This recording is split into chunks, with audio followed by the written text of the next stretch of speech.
implications of AI while addressing ethical and regulatory concerns to ensure a responsible media ecosystem. We shall also discuss and examine AI's role in driving media innovation and sustainability. We'll also explore practical applications of AI in journalism and storytelling. And finally, we will identify actionable steps for integrating AI into Kenya media systems. Ladies and gentlemen, welcome to our roundtable session. And to kick us off, I would like to invite the Executive Director of Baraza Lab and the founder of the Africa Media Festival, Mr. Maurice Otieno, to give us a keynote address. Welcome, Maurice. Thanks for giving me an extra title. I'm Executive Director at Baraza Media Lab, and Africa Media Festival was actually the creation of the entire team. So we created Africa Media Festival as a collective. I would love to claim that title of being the founder, but fortunately or unfortunately, it's the team that did that. You know, the interesting thing is that AI is like being discussed all over right now, like globally, locally, it's the main topic. And even more exciting for me personally is that this is my second keynote ever. So do not judge me, because I'm still the newbie on this thing. So if I butcher it, I'm good. If I do so well, then I'm a natural. And speaking of AI, so one thing when I was told to come and do a keynote about the role of AI in media and its issues and ethics, the first thing I did is actually ChatGPT to this. I was like, let me ChatGPT and see the topic. What will it give me? And that was interesting, because more than often AI is, you know, it gives you the right points. You appear to be very smart because you've asked the right questions, right? So I asked it, and it was very accurate. It was funny. It was innovative, and I was very excited about coming to read that particular speech. And for me, I think, looking back, I think that's the challenge with AI. The challenge with it is like it's too perfect. It's like one of those. Have you ever had those friends who is always on point? They're doing things very nicely. They are good. They are insightful. They are knowledgeable. And I feel that's what AI is to the industry, right? Which is good. But then this friend, you just know that they are perfect. You don't know the other things that they can do. There are these friends where, if you go to a club and let them lose a little bit, then you see the real sense of this friend. They are perfect when they speak to you, but when they let loose a little bit, they go too far. So they are usually sometimes the wrong influence, right? And for me, that analogy is what I compare AI to. So for us as the media and the creative space, we find our space in such a way that we need this friend. We need to be able to utilize them, or work with them to be able to make us better, right? But at the same time, we have to be very cautious, because I don't know how this person will react when we go to the club. He becomes the other person, which is not good for all of us. And in the AI context, we all know that AI as a tool, for us as a continent, we have not created it much. So that means the data that we've fed it is not ours, right? In fact, I was just saying at the back that there's an adage about, America creates, and I'm sure most of you have heard this. America creates, Europe regulates, Asia or China specifically imitates, and now Africa waits. We wait once these guys have created, they have regulated, then we are there. We're like, by the way, we don't have infrastructure, we don't have the talent, so AI is not good for us. Or we always swing in terms of like where the geopolitics is and where we are headed to, right? I think for us to have a conversation about AI in the media space, we need to look at what is possible within our space and our context as Africans. One, I think, is that we all know the algorithms are picking content that it's been trained on, right? And that content is not mostly from the continent. So it will be a bit biased, there'll be a bit of discrimination. I think our role, we cannot just leave it to the tech platforms and say, oh, it's the role of tech platforms to make it equal. I think there's a role of governments, there's a role of, even the audience and us as creators and media people to just create a lot of content in such a way that these AI tools that are there then can also be shaped by our own content that is online, right? And I think there's also a role for we as media players. There's a research that was done by Reuters, and it indicated that 50% of global leading media houses are using AI tools. 50% of global leading AI media organizations are using AI tools. And there's another one that also came out by PEW, that's Pew Research. And it also indicated that 62% of the audience who were consuming this content could not differentiate if it's AI or it is human-generated stories. I know I'm spewing facts like WSR, so you're all like, is this guy for real, right? But the thing is, like, if we leave or if we let AI be the only custodian of what media is, then I feel like we've left the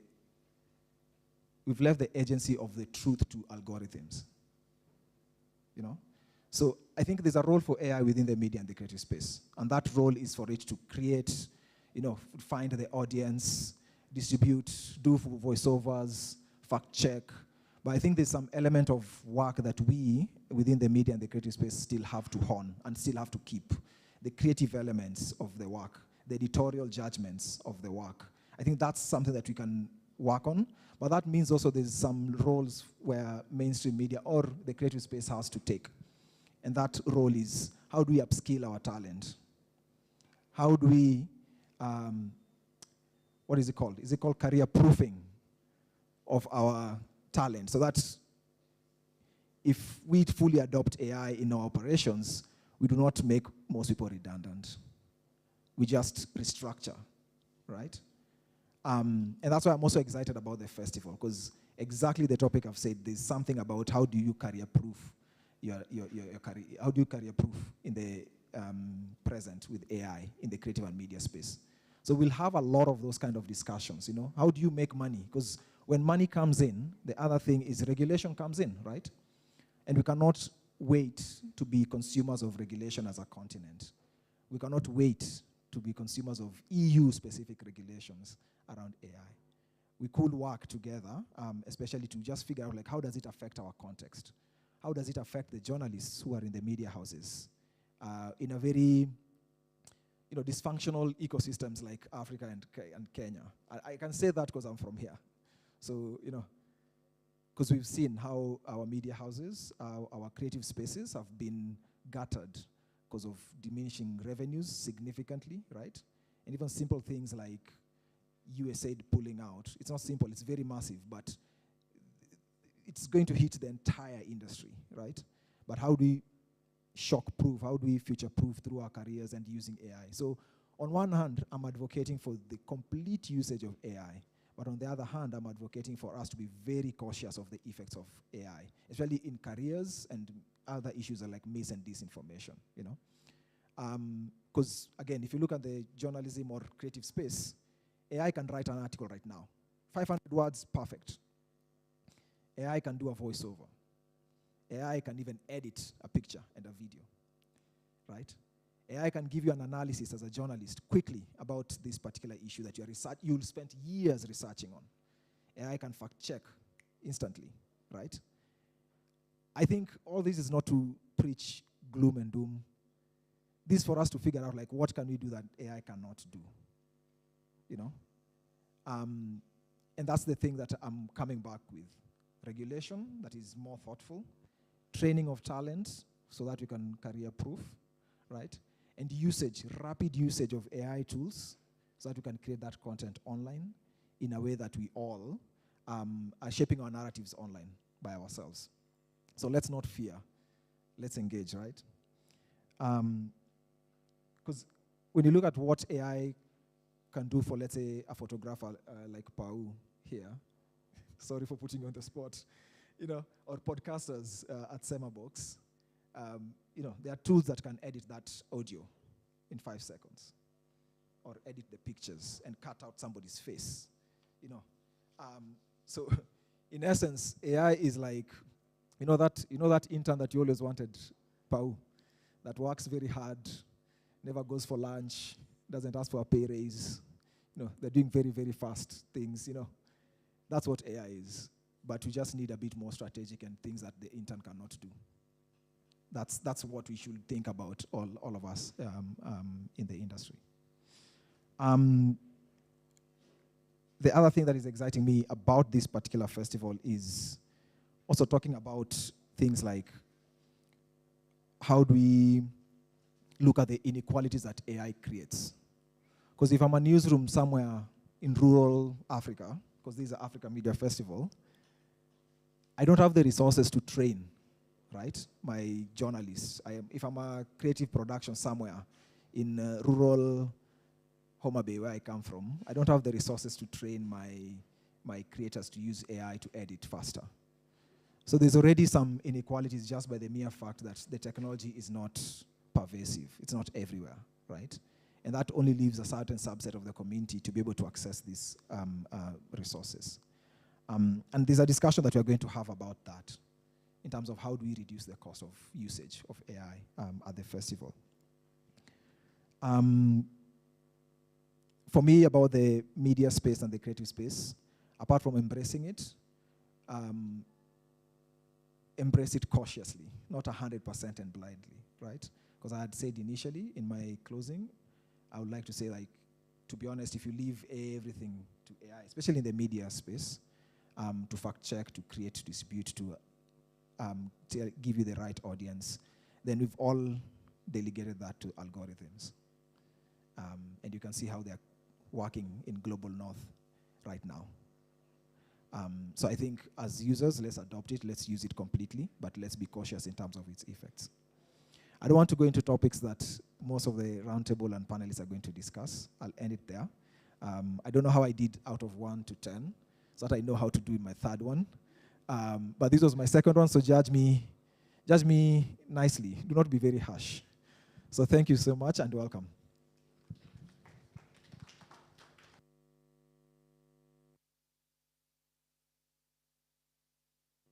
Thank you, Maurice. If we were to judge you, I think we'd give you 7.5. You did well. I like the challenge that Maurice gave us, that as Africa, we shouldn't wait, we should engage, but we should be cautious. To drive this conversation deeper, I'd like to invite Marty, who is the Deputy Curator here at Baraza Lab, and he's going to take us through a thought-provoking panel session with some amazing speakers, and he'll let us know who. Welcome, Marty. Thank you, everyone. Hi, once again. As Josephine said, I am the Deputy Curator at Baraza Media Lab. So my role here is to facilitate an important conversation. Maurice has set the foundation for this. And to help me do that, I'm happy to invite, first of all, Ms. Mukoe Mbindio, Head of Partnerships at the Africa Digital Media Group. Welcome. Next, we have Kezia Wangoi Githinji, Lecturer of Broadcast Multimedia Journalism at USIU. Welcome, Kezia.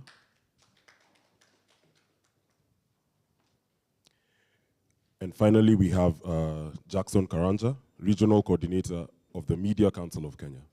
Thank you, Jackson.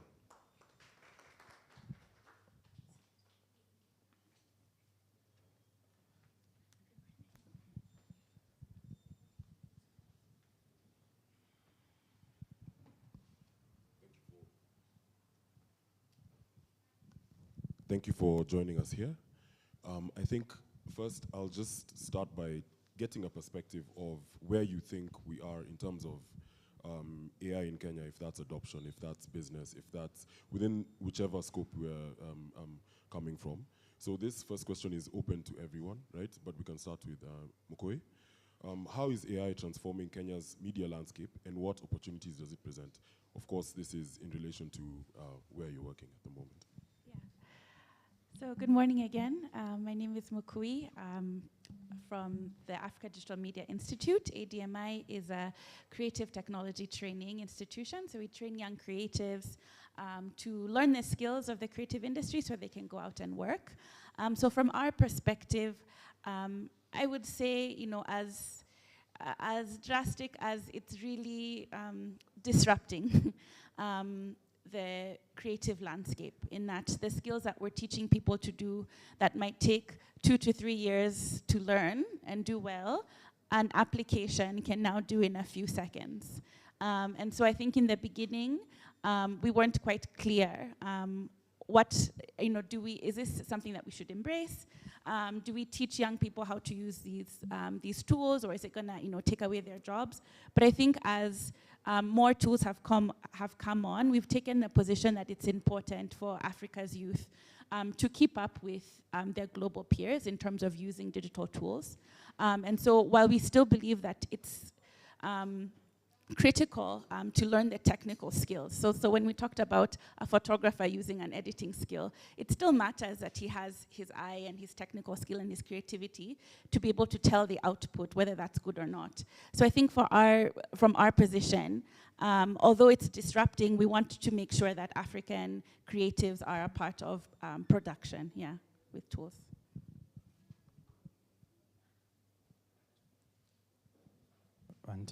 It's good. It's still morning. Good morning. My name is Karanja Jackson. I work with the Media Council of Kenya. AI, when I look at AI, I think about it just like the different forms of advancements we witnessed. When you go back, let's not go far. Let's just think about color television. When color television came, it was the big thing, and everyone was like, wow, you can actually see color, and it was a big thing. Then we fast forward, then came phones. Remember those big phones we used to have, Ericsson and others. And again, it was again a big thing. And then small phones came, and we were like, no, you actually need a smaller phone. Then after some time, we got big phones again, and then we were like, no, you have to have a big phone to show that you're actually big, you're rich, and stuff like that.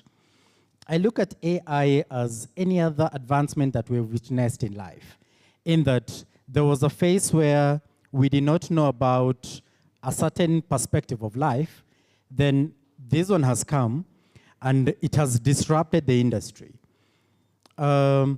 Yet, when you look at the discussion about AI as it is, it's something that has been with us for the longest. Because when you think about AI, while we are normally very quick to talk about ChatGPT, items that can help you create content, but when you look at something as basic as the Google map on your phone that helps you to move from one place to another, it speaks about that advancement of technology. And you see, when we are able to embrace change, it helps us. I remember in the early years when Facebook came, we were told not to go to Facebook because it's going to corrupt our morals and everything. And sometimes even pastors would be the ones who are telling us this. Then fast forward, they were telling us to subscribe and like the videos that they have posted on Facebook and other platforms. So I look at AI as an element that has come. It's not very new to us. It's only that now the discussion is a bit in-depth on what it does. And maybe if I speak about AI from now the industry, the media industry, there has been a lot of debate about has AI come to replace people from working? Has it come to take our jobs? And such a view. I normally have one line that whenever I'm engaging with journalists, I tell them that the people that will take your jobs is not actually AI. It's people with knowledge about AI. Yes. Nice. You know, it's interesting, your last statement, that the people who will take your jobs, it's not AI itself. It's the people with knowledge of AI. So, I mean, it's important to segue into, for example, exploring knowledge, academia. Kezia, what has your experience been in terms of how AI is influencing things in the classroom, or even influencing things related to media within your practice? So thank you so much and good morning. My name is Kezia from United States International University. Basically just call it as USIU Africa. And having focused on mostly lecturing multimedia journalism, I can see one of my students here.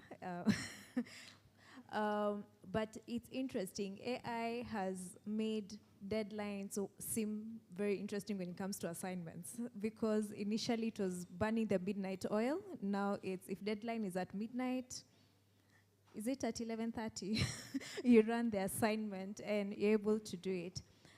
But basically, when it comes to just journalism, there's been a very big issue also in terms of ethics, because even having to give assignments, for example, initially it was easy for you to give assignments and be it something in writing, they have to write an article, it would have been easy for them to go and look for a story and curate it. But right now with AI, you have to be very, would I say very creative in terms of how you're curating these assignments, because AI is not going anywhere. And you see, you cannot be with a class of, for example, 20 students or so, I cannot just be saying, oh, you cannot use AI. They will use AI whether you tell them or not.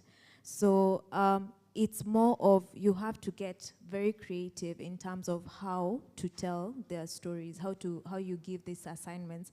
And having to mostly look at multimedia journalism, we start from the pre-production aspect of it. They pitch their stories in class. And we have a basic step-by-step follow-up of how they build up in doing their assignments, in terms of also if it's the raw photos per se, if it's the videos, through every step before they get into editing. Now, that makes it easy, basically, when it comes to broadcast journalism, but the challenge now comes in when they're out there, you know, their output, because you see, even for your producer per se, they may not go through the step-by-step, but in a scholarly aspect of it, or academia, it's just taking them, you know, having them to talk about the step-by-step method of how they've done their story from pre-production. And I'm really big on report writing, by the way. I'm really big, because what's amazing is, when they're working on their project and they write a report, you can clearly know whether this person thought through their story or they used AI. And I actually do not dismiss them from using AI, because I say, for example, you already have an idea, you're about to go for an interview. You can ask AI, what are some of the questions? You know, I will ask. But remember, AI will not be there. Asking, so how you deliver, it is up to you. So that's the thing. I may not tell them don't use it, but what I say is, you have to just learn how to work smart. And looking at the generation we have, even AIs are on their phones.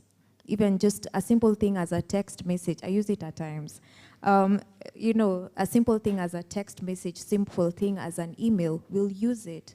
But it's about working smart. Even after you get those interview questions, you have to review. Remember also, there's the context aspect of it, there's the human aspect of it, which AI does not have. As much as I've also been told by my students, oh, it's easy, you know, we just humanize. Yes, but there's the human aspect of it that the computer doesn't have, that is very crucial.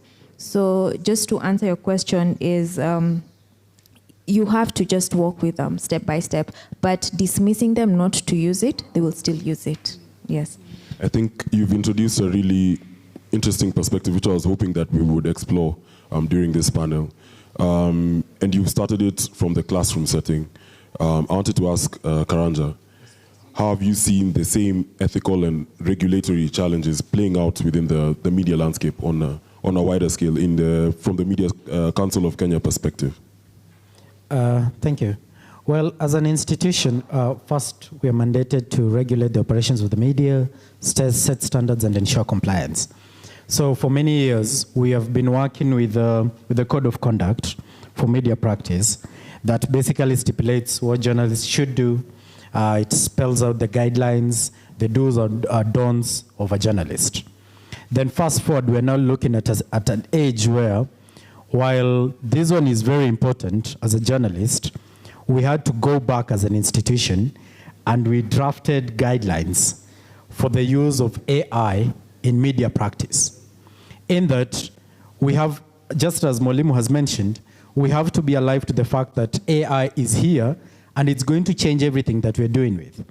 We are looking at a scenario where, as she has mentioned, for example, maybe even when I was preparing for this panel, I would just tell AI, I'm going for a conference at Baraza Media, and they may ask me these questions. How do you think I should respond? Okay?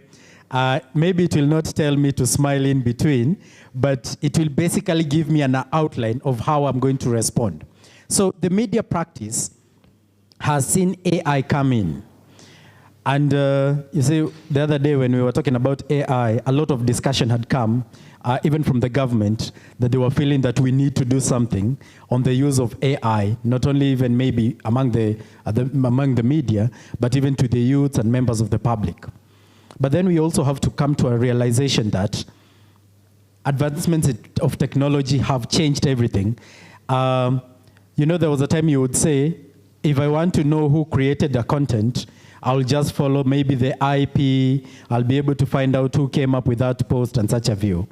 But then advancements in technology have given us things like VPN that will mask the IP, and the post will appear it is from someone in UK or in France or somewhere, okay?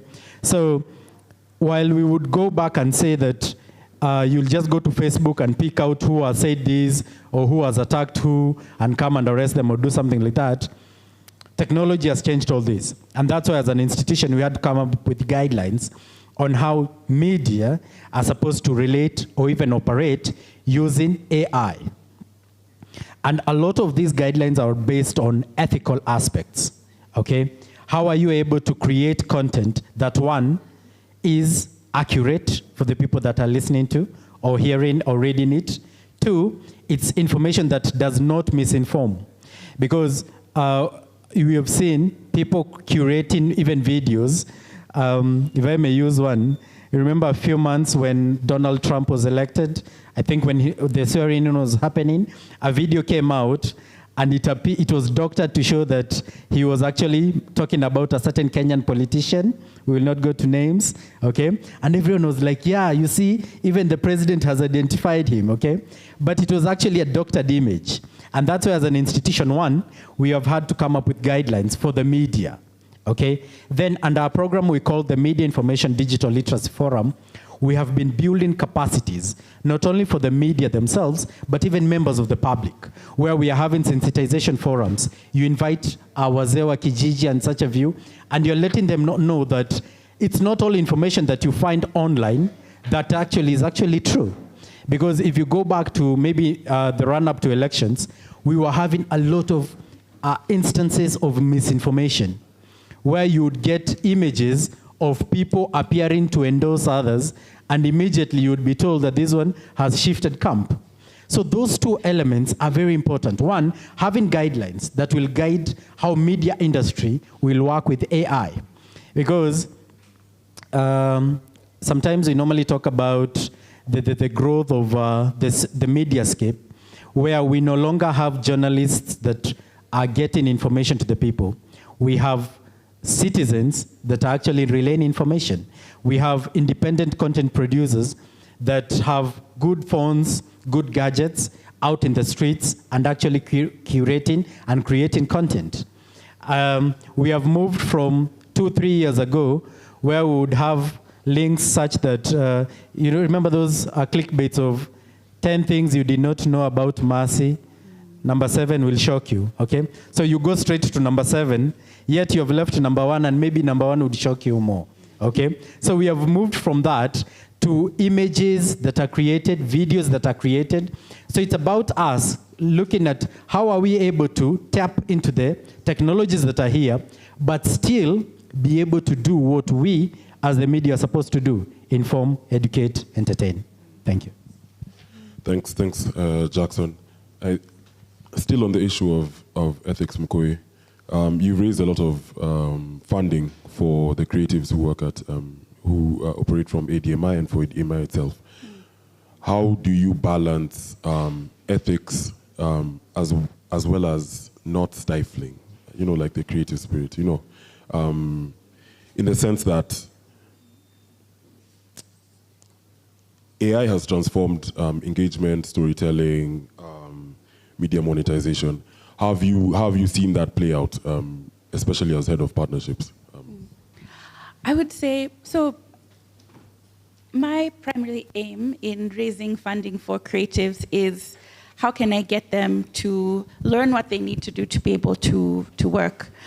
So in terms of AI, I would say it's still the same for me, right? This is a tool that people can use to be able to go to work. When it comes to ethical concerns, I think part of our training includes,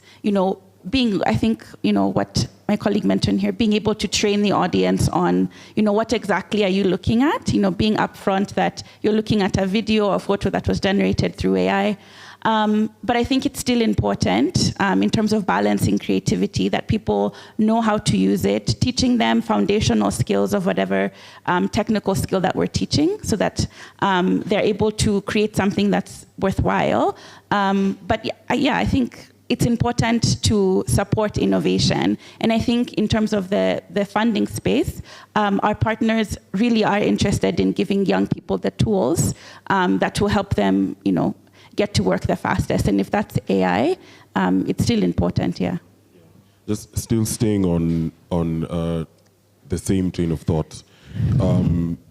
Many people say that Africa has been left behind in the AI game, right? That we're always waiting, as Maurice once said. Have you seen some successful AI-driven business models within the African media space? I don't know if my colleagues can answer that question. I think I was recently at the Paris AI Summit last week, specifically on the side meeting on Africa. And it was interesting because there were all these people from all across the continent. And it's the same challenges that we complain about in terms of digital acquisition as a whole. We struggle in terms of being able to access tools like we talked about earlier. These tools that we're talking about are really expensive.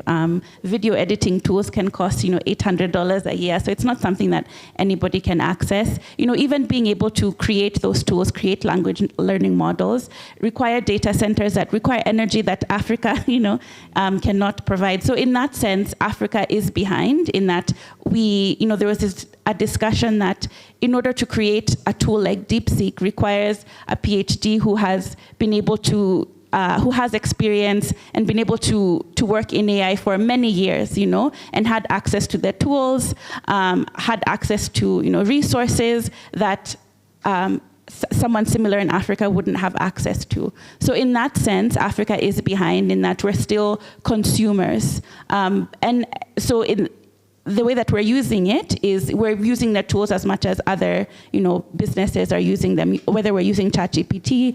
For myself, I have dabbled in using content generation, video editing or video editing, softwares, trying to see if those would work for us. But yeah, I think we're still consumers and not generators, I would say. You look like there's something you'd like to say. Go ahead. Maybe I could chime in something. Well, whenever we look at the trajectory of Africa, I think it borrows back to how we've been doing things for the longest. Because, for example, when you look at how we are wired from school, right from a tender age, we did 12 subjects at one time: agriculture, art and craft and music, business, home science, okay? Then you do 8 years, then you do another 4. Then when you get to campus, that's when you sit and say, but I would want to be, I feel like I can be an engineer, okay? We all had these great visions when we were young. Class 1, you want to be a pilot. Class 4, maybe a lawyer. Oh, no, a surgeon. You're still very ambitious. Then around class 6, engineer. Then Form 1, you start feeling like, I can be a teacher. I think it's something I can do. Then maybe after Form 4, you're like, you know what? Provided I'm able to pay bills, I'll be very okay. I think it goes back to that when you talk about even our innovation elements. Because like in Western countries and even in Eastern countries, a child as young as 10, the minute they notice that this child has a drive towards this, we immediately take them to that line. But here in our system, we have always been kept to one train for 12 or 15 years. Then after that, that's when you sit back and say, wait, this is the passion I have. We have had instances of students who go through universities, do 4 years, then when they're done, they go to their parents and tell them, here is your degree, you wanted me to do this course, I'm done. Now let me go back and do what I want to do. So it goes back to even us changing the mindsets of even generations that are coming. And sometimes I'm very impressed with the Gen Alphas that are coming up, because you'll give a kid a phone like this, a tablet like this, and they will do something on it, and then you ask them, haya, iyo pia iko kwa iyo? And then they tell you, hey, iko hapa. Why? Because they're very curious, and we have allowed that curiosity to nurture them. Curiosity is very important in innovation, because when you talk to scientists, they tell you that it's even in the middle of the night that they will get very good ideas, and they will try something.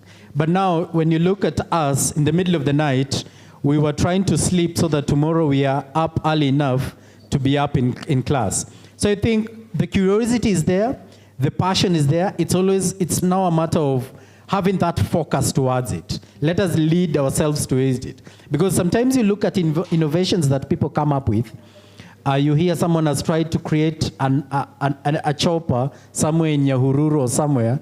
Okay, it doesn't go far, but at least it can try. So that one tells you that we do have the intellect to do it. It's now a matter of, let us now angle it. Let us angle it towards adapting innovations. Yeah.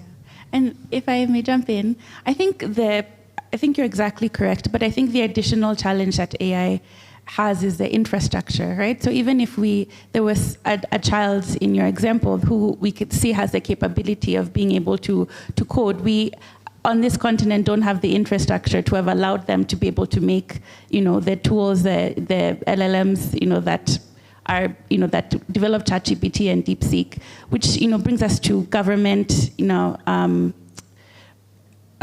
what's the word? Government investment. If our governments are not keen to be able to invest in these up and coming technologies, it's really going to be impossible for us to be able to keep up, because other governments are doing the same as well, Yeah. Yeah, and I think just taking it, because you've both taken it back to the foundational level, how we start off in school, and what that looks like and how that evolves, right? So, Kezia, what kind of AI elements are you seeing being integrated into journalism training? In film school, in broadcast journalism school, what are some of the aspects that you're seeing, at least so that even the concerns that we're raising here, perhaps if we started addressing them from that level, So one thing is the elements of journalism will never change. Technology is there, but looking at media ethics, looking at the code of conduct, those things don't change. So if it's actually just about, AI is about complementing, because if we realize that, then that's it. And also while we are talking about AI, I was also wondering, do we realize that we actually need it? Because and there's this aspect of, yes, there's AI, but do the students, for instance, know that they need it? Do media houses know that they need it?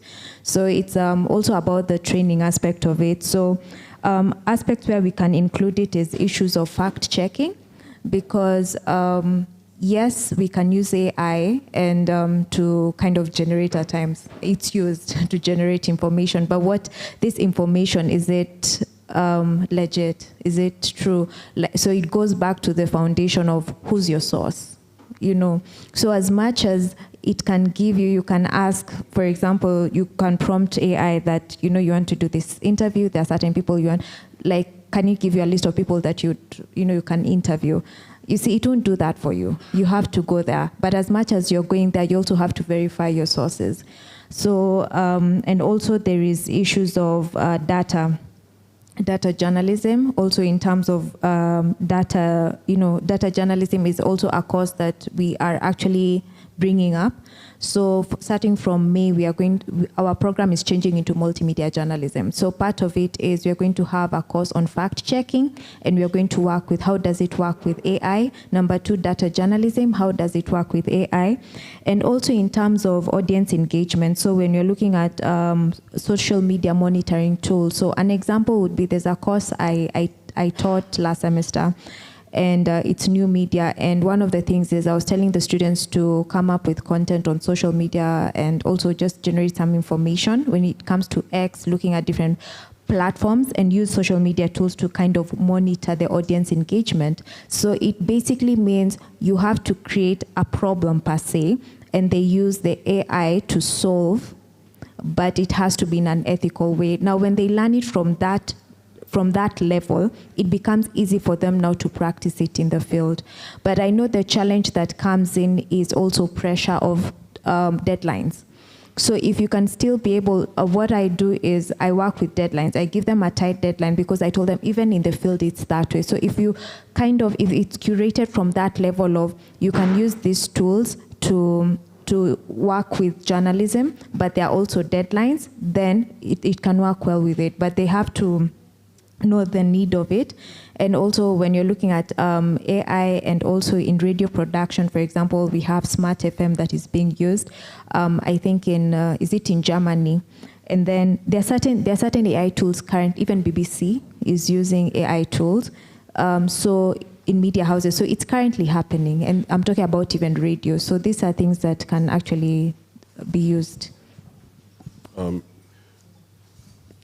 And you've also spoken about something important, because you've introduced the perspective of how can media organizations also use AI to their maximum benefit, especially for business growth. So, Mukoye, I just wanted to ask you, because you come also from the funding perspective, how do you think that media organizations can use AI for business growth specifically? Yeah, so there's obviously the aspect of support in content generation, as we've talked about.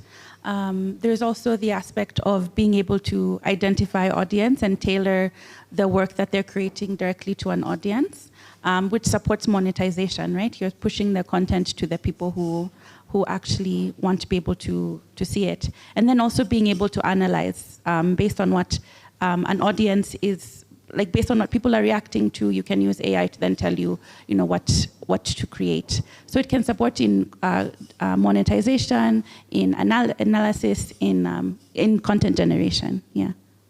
Are there any interesting examples you have from ADMI, for example, or even just your wider travels, even when you're attending conferences and everything? So I will say for myself, there's an application that I'm trying to use called HeyGen. So it's one of those video production AI tools.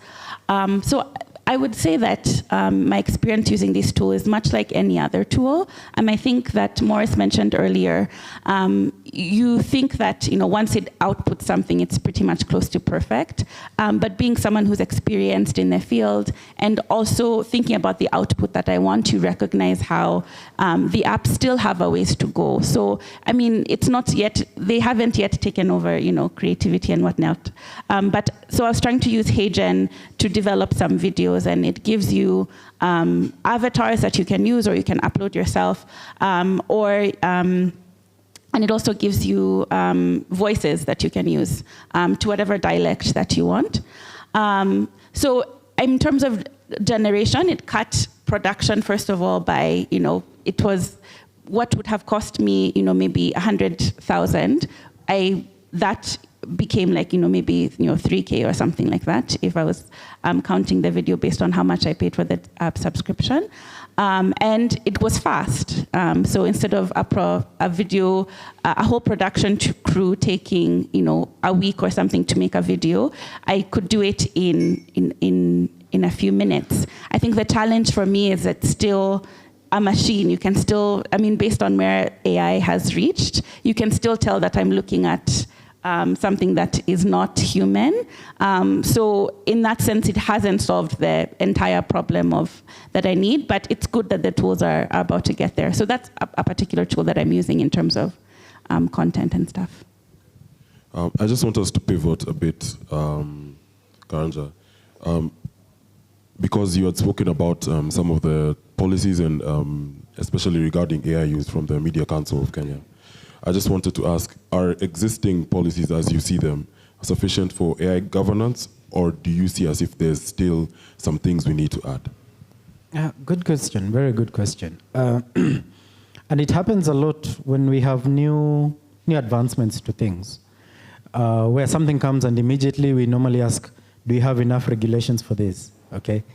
Yet, we actually need to start with learning the new thing before we get to the regulation part. Because if we are able to learn and understand how to use it, the regulation actually becomes a bit easier. But okay, to answer your question, yeah, there is a gap, a significant gap on matters related to AI, and I think that's why institutions like ourselves, that's the Media Council of Kenya, data protection, need to come out and do a lot of sensitization, especially one to the journalists and media workers on how to integrate AI in their work, so that one, as Mwalimu mentioned, we do not run away from the canons or the ethical values of what journalism is all about. Impartiality, accountability, accuracy, being fair, and such a view. Minimizing harm, okay? These ones will never change. Those canons or those ethical pillars of what journalism is all about. It's now about a matter of how now do we cascade these new phenomena to align to what is already there.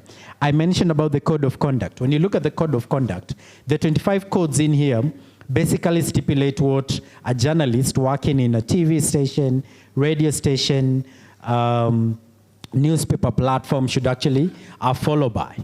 And that's why as an institution we sat back and we felt we now also need to come up with guidelines on how does a journalist integrate or how does a journalist use AI in their work. When you visit the Media Council of Kenya website under publications, you'll find around 4 or 5, I think it's around four handbooks. One, there's a media handbook for reporting on AI. 2, there is a guide on the use of AI in Kenya. 3, there is a guide on the use of social media and the internet for media in Kenya. Then 4, there's a data governance guide for media practice in Kenya. All these are available on the website.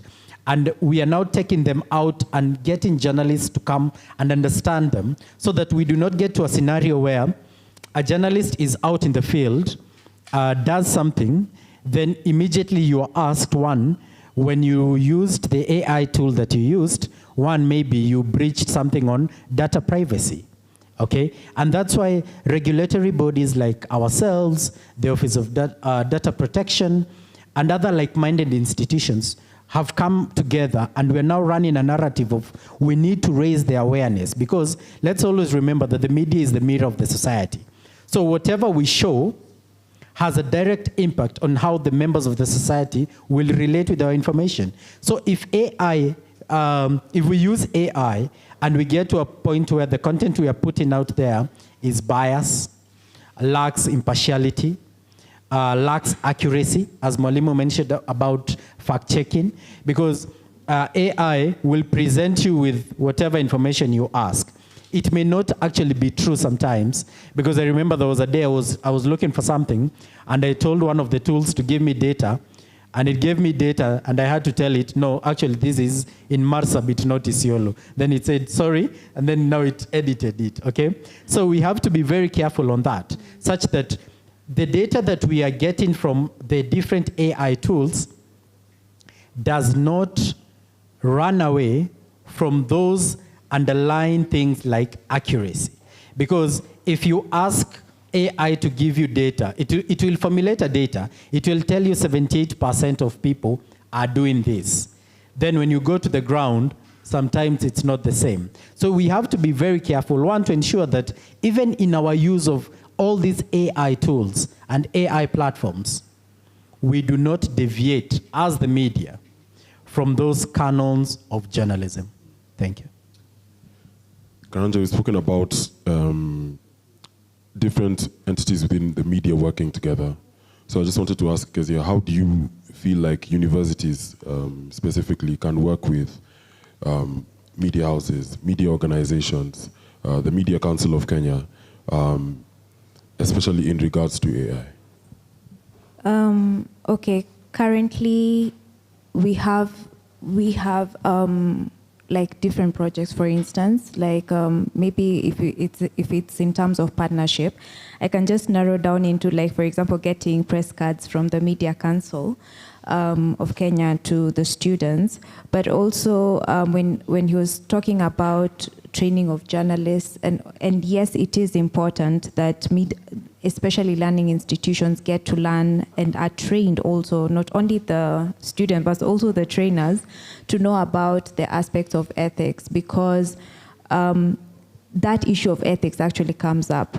And if at the end, journalists who are being trained are not aware of the ethics, they will continue, they will just practice without really caring about the ethics. So in terms of the foundational stage, I think it would be crucial, for instance, with maybe if it's Code for Africa, Media Council, and other institutions, that we partner, but actually train them from that stage. Because if training students coming from a background of journalism, and then they get into the field, then I think there will be less challenges. Because what I've realized is for just basically the young people, they actually are the ones, at times in a class setting, you tell them there's this latest app, they tell you something else. So they even know more. So since they know more when it comes to maybe with some of these apps, then training them in terms of how to use it, and number two, what are those ethical, you can do this but within this boundary. I think that is very crucial, because unfortunately, even you may find at times when it comes to issues of plagiarism, there may be maybe certain places where the rules and regulations are not laid in black and white pertaining AI. So even if you end up saying, yes, it's true, you plagiarized, but now you'll be asked, okay, so where are the rules, you know? So I think the ethics aspect of it needs to be louder. And yeah, so it's basically us learning institutions having to collaborate with the Media Council, and it just comes out in a very loud, in a way that it's on their face, that even if I'm getting this app, that I know I cannot go beyond these boundaries. Yes. I think we've had a pretty fruitful discussion. So I just wanted to open it up to my panelists for any closing remarks just before we take any audience questions. So you can prepare those in case you have any. But we'll start with Mkui. Any closing remarks? I think from the perspective of creatives and journalists, what I've gotten out of this is these are still tools, and they don't take away from the need for expertise.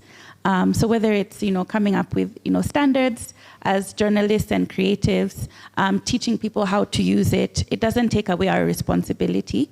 But it's important to see them as tools that can support us in our greater goal as creatives or journalists of storytelling.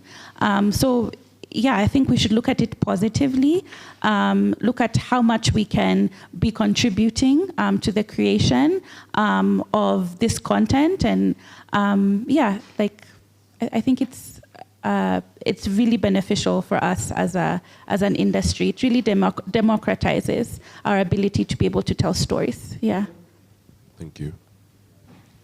Thank you. I think as we navigate during this time, where we keep on getting advancements, we should not only look at the challenges to them, but let's also look at the opportunities that come with them. How are we able, for example, as journalists, how are we able now to create content better? How are we able to get information to our audience faster? How are we able to curate content, personalized content, in that we know that if we are targeting this audience, how are we going to craft this message to get to them the way we want as the media?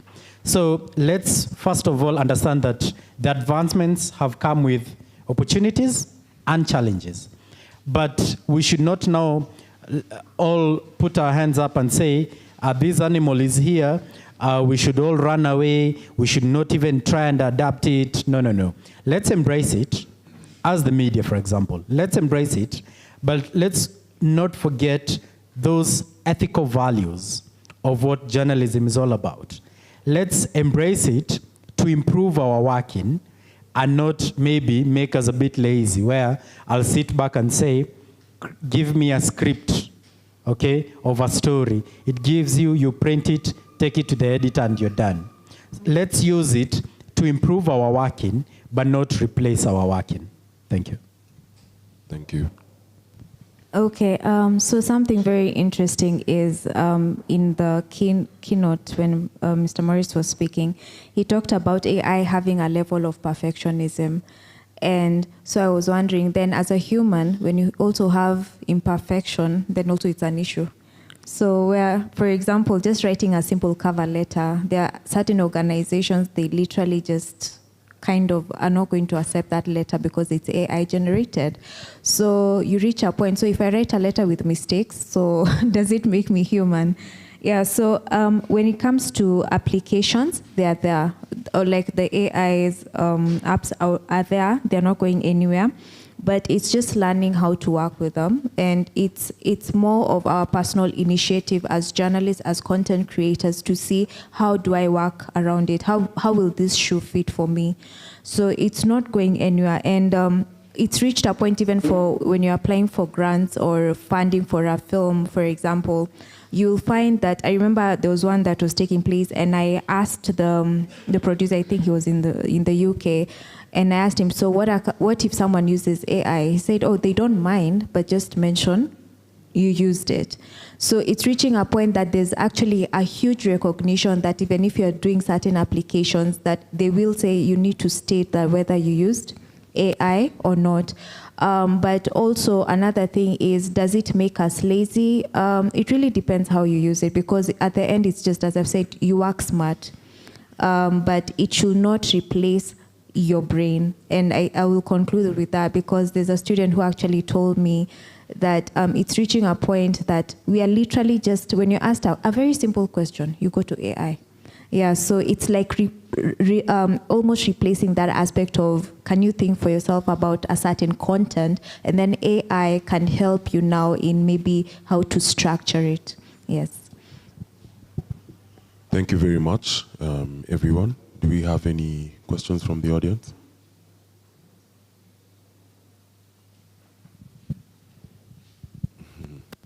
Go ahead.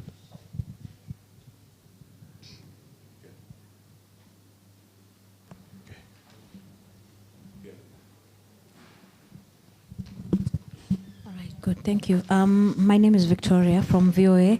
I wanted to find out, when it comes to students, like you mentioned, Madam Kezia, that they are allowed to use AI in some of their assignments. I'm just wondering, what are the quality of journalists then we are producing, or we are seeing now in the, or yeah, because I understand that media is more of hands-on job. When you compare journalists from the years past and the ones that are coming out from the universities and colleges now, those that are using AI to think, what is the quality? Thank you.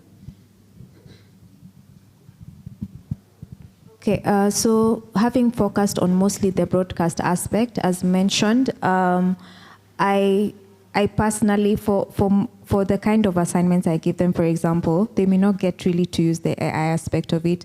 Maybe would I say the instructors who face a challenge as to how to go about it is more of news writing and reporting in the print aspect of it.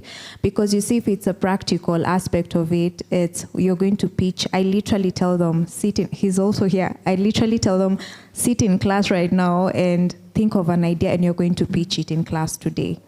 And so we go through that step by step. They're not using their phones as a group, they're discussing, they pitch the idea.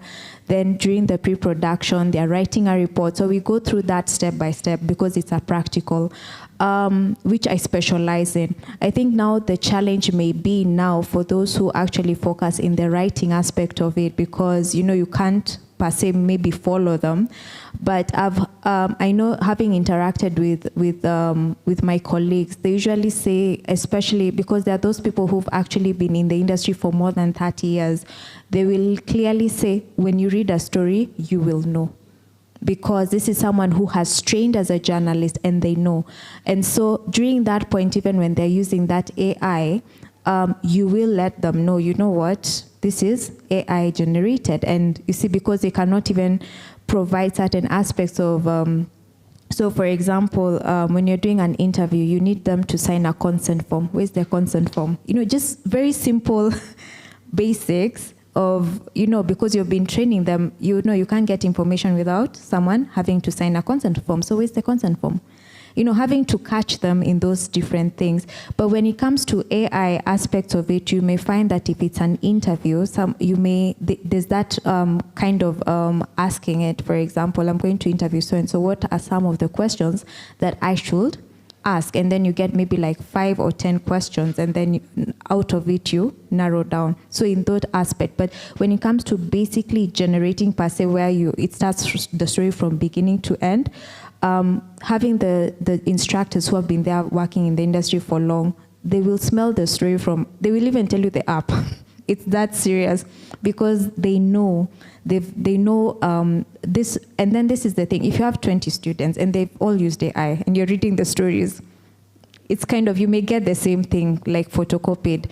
So yes, you're able to know, but it's more of maybe having to like what kind of questions, but not the editing aspect of it, not the shooting, not because we go through the report writing, we need the consent form, they have to go through all this process.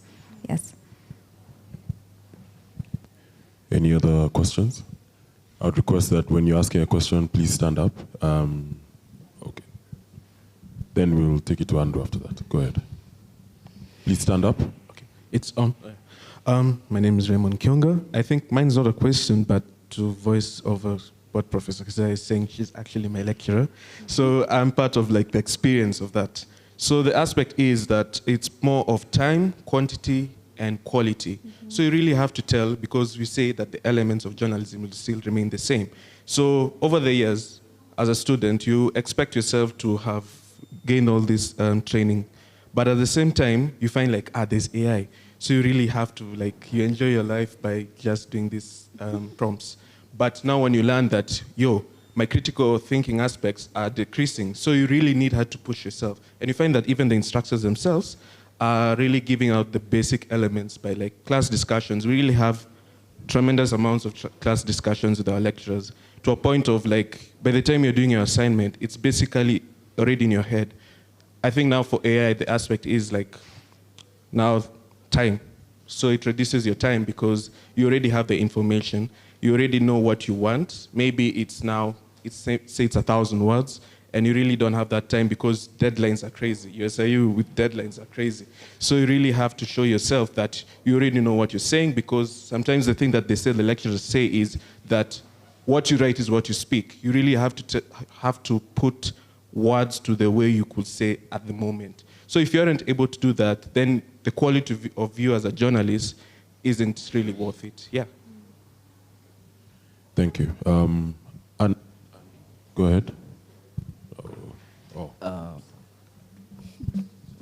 My name is Freeman Magak from Data Sentinels and T4L. So my question goes to Sorry, can't hear you. It's on. Sorry. My name is Freeman Magak from Data Sentinels and T4L. So my question goes to the Media Council of Kenya. So I'm really curious on how they get to get the regulations on the ever-growing AI and journalism. Do you really get to sit down after a few days or maybe months to get to know how to standardize the regulations on AI and journalism, because AI is ever growing and new things come up. So I'm curious to know, how often do you get to check on that?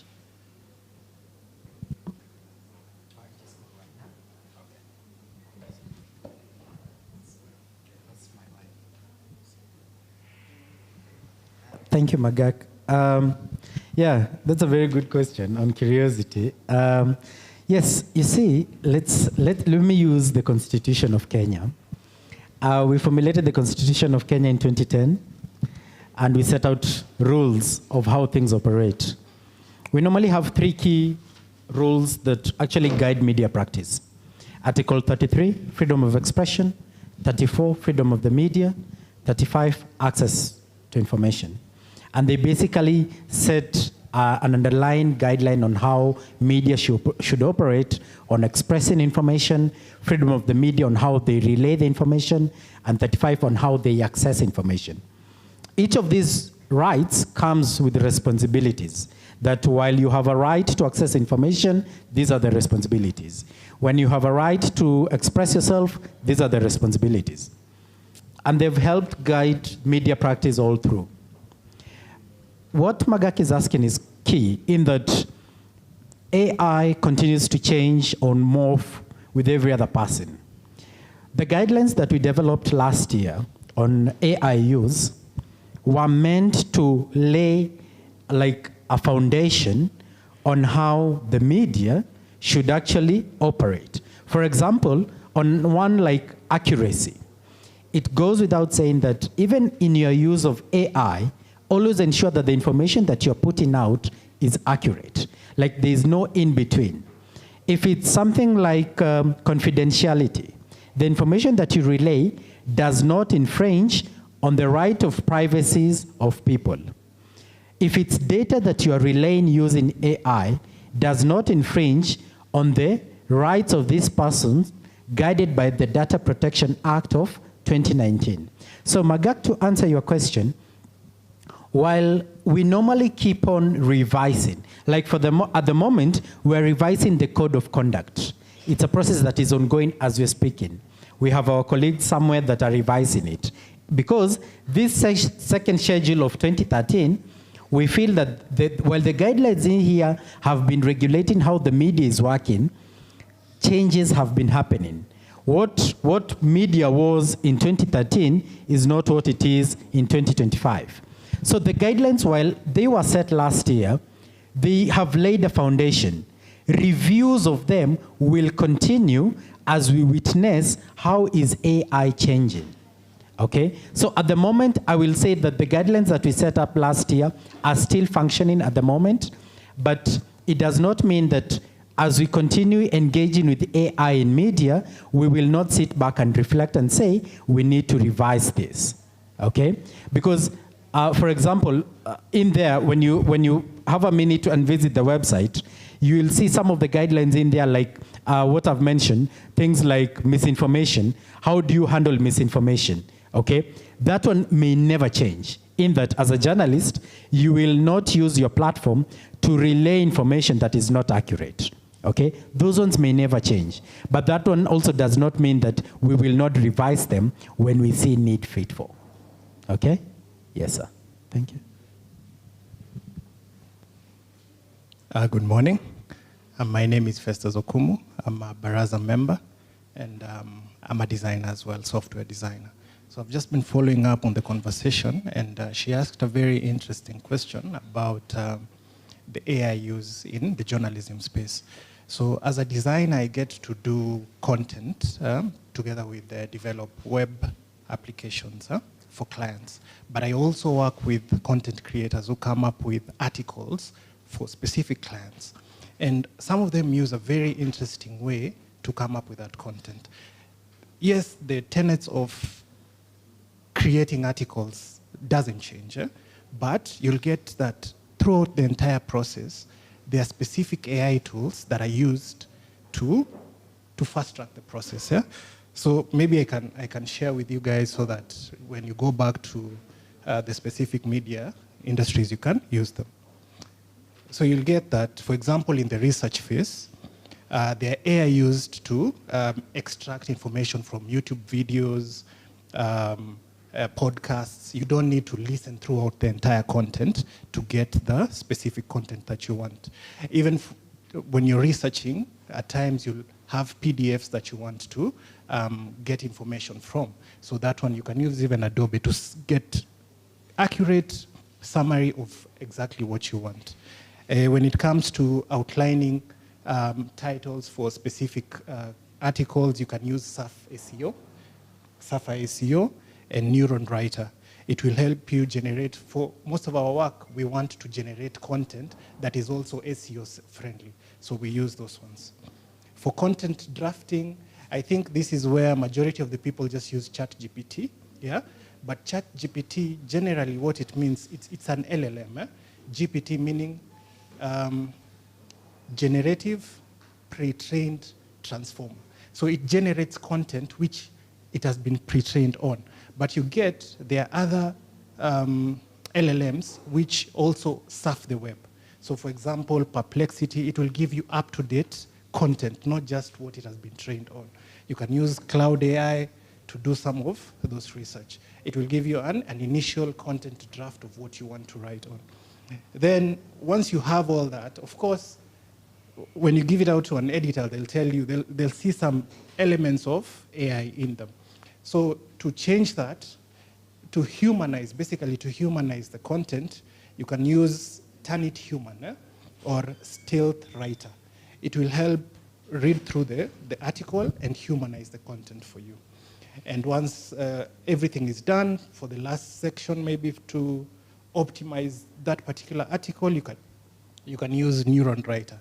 So these are some of the things that AI will help you not just generate content fast, but generate a lot of content. So even you get like media agencies can use that. So if you're generating maybe 5 articles a week, through this process you can do like 50 a week. Yeah? Yeah. Thank you. Thank you so much. I think we should have you host a lunch and learn session where I'm going to reach out to you. Go ahead, Andrew.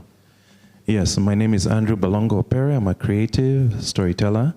And I appreciate all of you being on the panel sharing about this. And my question is on something you touched upon.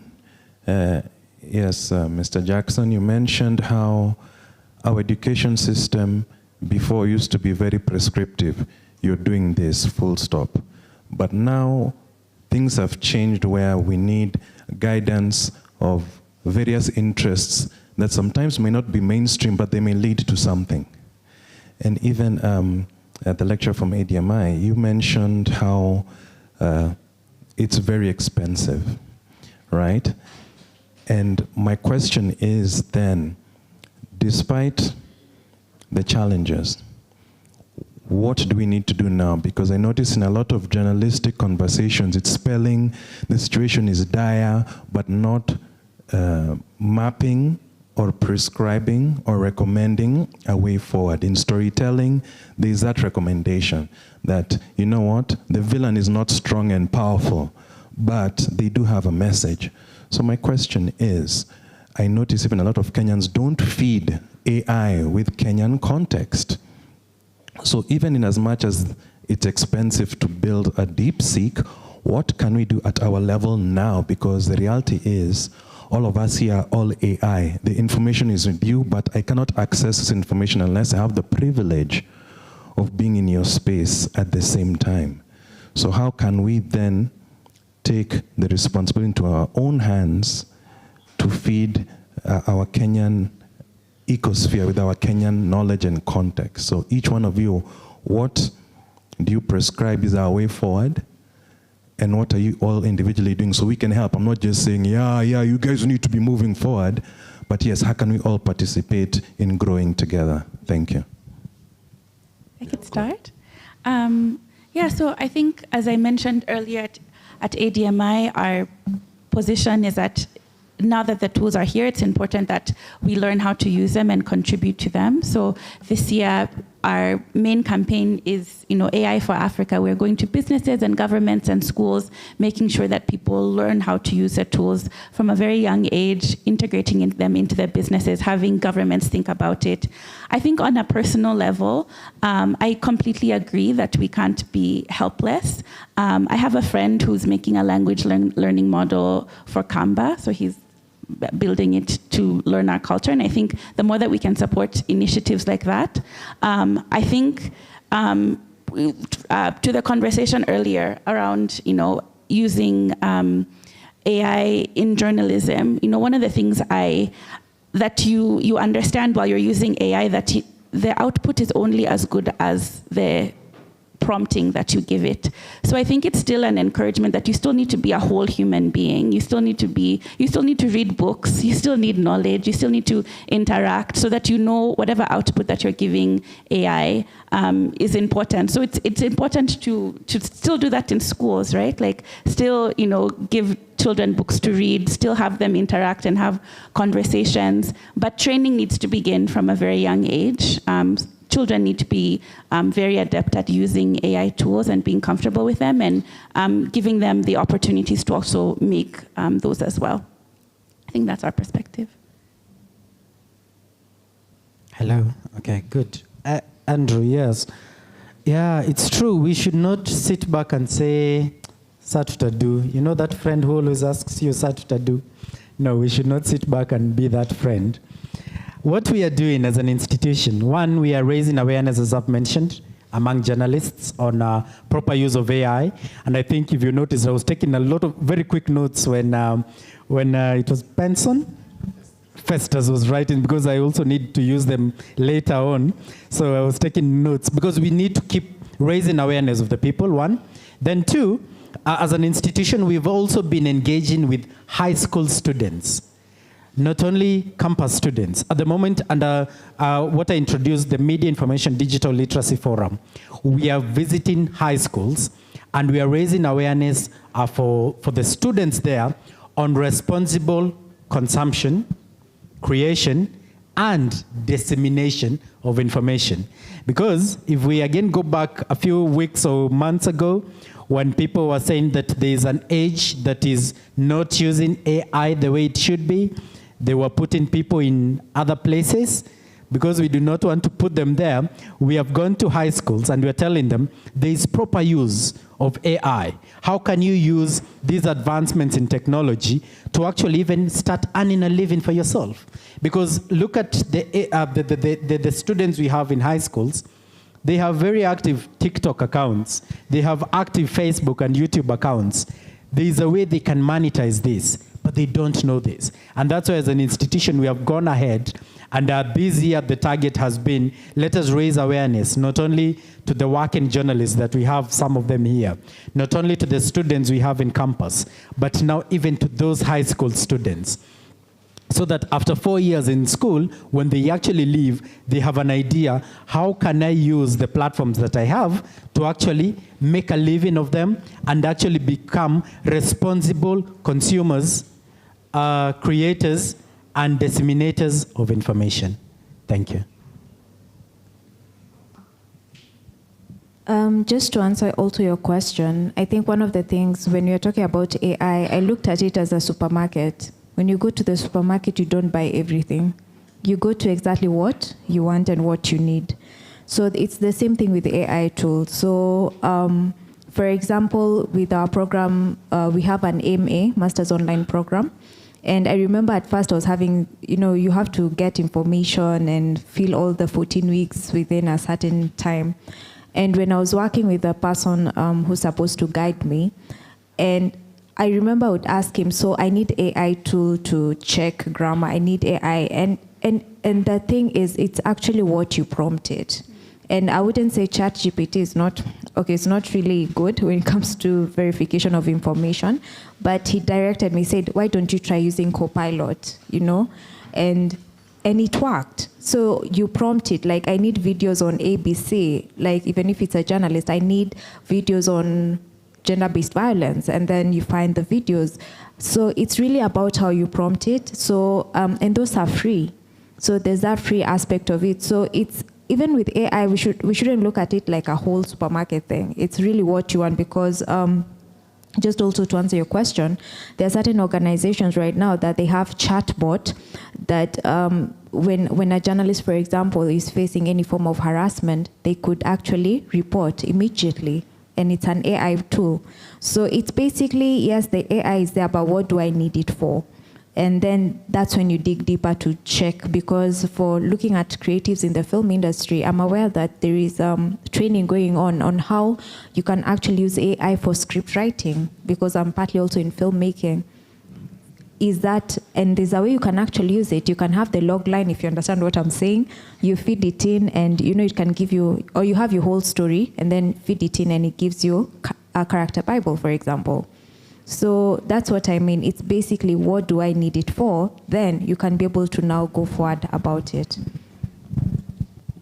I think the question also applies to us at Baraza because what's come out clearly in this conversation is that we're all learning, right? We're all adapting. We're all trying to figure out in our different spheres, how is AI involving, how is AI going to involve the work we do. One of our strategic objectives at Baraza is to be a resource center for media and creatives, right? So for us, it's more about accuracy of information, upholding equity, if it's through the Fumbua chatbot, right, which is fighting disinformation, right, on the internet and within media spaces as well. If it's the data storytelling fellowship that we're still currently taking in applications for, right? This is on how to tell stories more accurately through data-led practices and those kinds of aspects, right? If it's through the Africa Media Festival, where one of our prominent themes is media, tech, and AI. So we have 4 workshops running during the Africa Media Festival, specifically tailored towards AI, if it's AI monetization. We have some interesting folks coming from Egypt and South Africa in an interesting panel to come and talk about the disparities between AI adoption in Global South versus Global North, right? And what that experience has been. So those are some of the conversations that we'll be having during the Africa Media Festival next Wednesday and Thursday. So as Baraza as well, we are doing our part in trying to adapt, in trying to lead, and in trying to kind of steer these conversations in ways where we believe it's beneficial for it to go in terms of media and the creative space. So I hope everyone enjoyed the panel. I hope you're able to get your questions out. The panelists are still around during the networking break, during the tea break, if you want to reach out to any of them. So feel free to do so in any interviews as well. But for now, we are done with the panel. Thank you so much for your time, and you're welcome to continue staying. If I may, as we close, let us just a minute or two. As we continue engaging with AI, let us not get to a point where we let it do everything for us, and we sit back and say, after all, it is here to make everything easy for us. The other day, a friend of mine was telling me that ameona on his phone that the Bible needs an update. And then he was asking me, have they eaten another apple? What has happened? Because how is the Bible requesting for an update, okay? But it speaks about even us, that we need to continue updating even our existing information about our use of AI, both within our contexts of work, our context of living, and just everything that we do. Yes, thank you. Yeah. Najua saa ingine it's important to let the regulator have the last one. So in the spirit of that, I'll call Lisa just to appreciate our panelists for your time, for your information, for your knowledge, and your input into this conversation today. So a small token of appreciation and word from Lisa. Thank you so much. Good morning, everyone. I won't keep us any longer. I know we're waiting for our refreshments, but I'd like us to really appreciate our panelists today, our moderator and keynote speaker. Thank you for those insights. And for the media team present, thank you so much for joining us in person. Our Baraza community as well, we're grateful to see you here today. And as my colleague Marty mentioned, these are the type of conversations you can expect at the festival next week. We've got a lot of talk on AI, media, tech, creative economy, also about elevating voices that are often, not represented, and as well as social impact conversations. So you can expect that come next week. We hope to see you all there. Santeni sana, and have a good rest of the day. Thank you.